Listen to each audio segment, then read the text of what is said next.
Hi, welcome to CSC Tech. In this video, we'll discussing about decision statements. Decision making statements in a programming language helps the programmer to transfer the control from one part of the program to another part. Thus, these decision making statements enable the programmer to determine the flow of control. అంటే decision making statements యొక్క responsibility ఏంటి అంటే flow of execution or order of execution.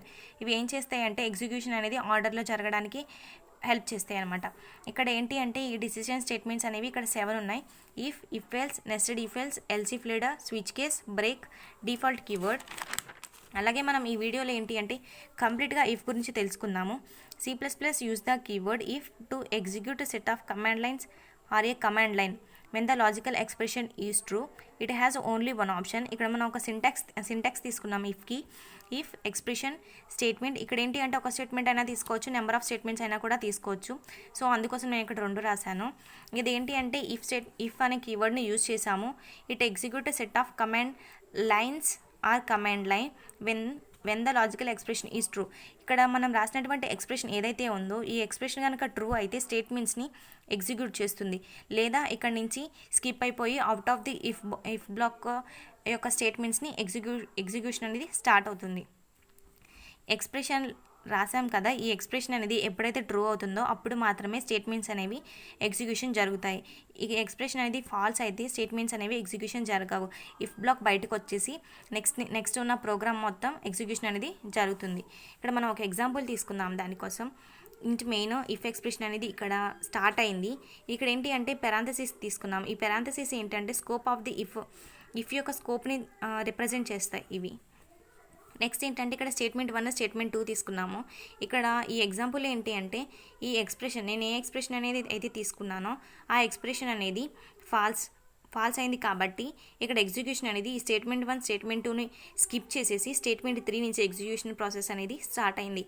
ఒకవేళ expression అనేది కనుక true అయితే statement 1, statement 2 అనేవి execution అనేది జరుగుతాయి. సో ఇక్కడ ఏంటి అంటే ఒక diagrammatic representation. Test expression true అయితే ఆ స్టేట్మెంట్స్ అనేవి ఎగ్జిక్యూషన్ జరుగుతాయి.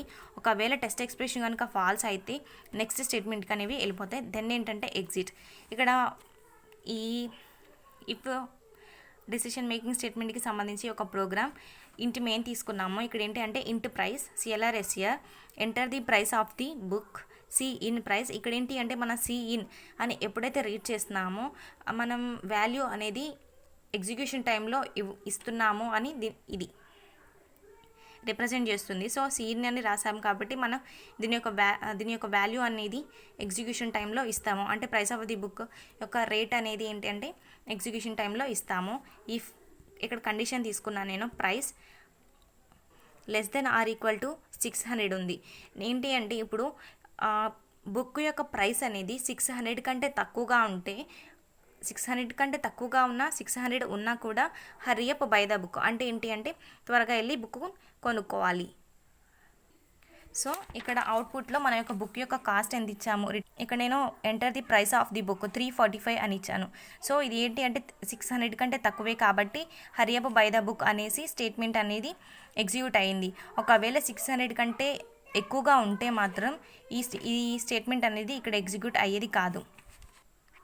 సో నేను మీకు అర్థమైందని అనుకుంటున్నాను. ఇఫ్ అనేది ఏంటి అంటే అయితే ట్రూని కానీ లేదా ఫాల్స్ని కానీ రిప్రజెంట్ చేస్తుంది. ట్రూ అయితే వాల్యూ 1 అని రిటర్న్ చేస్తుంది, ఫాల్స్ అయితే వాల్యూ 0ని రిటర్న్ చేస్తుంది.